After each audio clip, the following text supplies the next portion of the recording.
धोरोम आफादनि जि सावरायमेल बे एबा बाथौ धोरोमनि जि सावरायमेल बे सावरायमेलनि गेजेरजों जोंनि बर' समाज आरो बाथौ धोरोम बेयाव गोबांथार माबा मोनसे हाबनानै दं।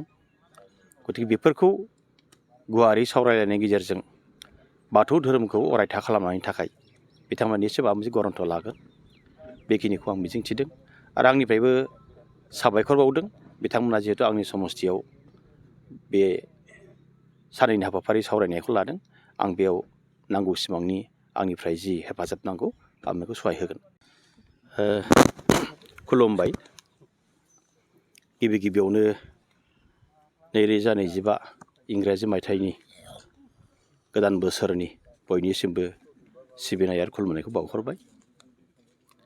आं दिनै जोबोद गोजोननाय मोन्दों खारन आंनि समस्थिया जाहैबाय मानास सेरफां एसटि कन्स्टिटुवेन्सि। बेयावनो दुलाराय गुदि बाथौ धोरोमनि बिजनि जिल्लानि साननैनि हाबाफारि लानानै बे आंनि समस्ति पानबारि मानासरि हालामनि बे लोक्षि मन्दिराव साननैनि हाबाफारि लानानै बिथांमोना 2025 नि 22-23 साननैनि हाबाफारिखौ खुंनो लादों। आं मिजिंथिदों बे धोरोम आफादनि जि सावरायमेल बे एबा बाथौ धोरोमनि जि सावरायमेल बे सावरायमेलनि गेजेरजों जोंनि बर' समाज आरो बाथौ धोरोम बेयाव गोबांथार माबा मोनसे हाबनानै दं।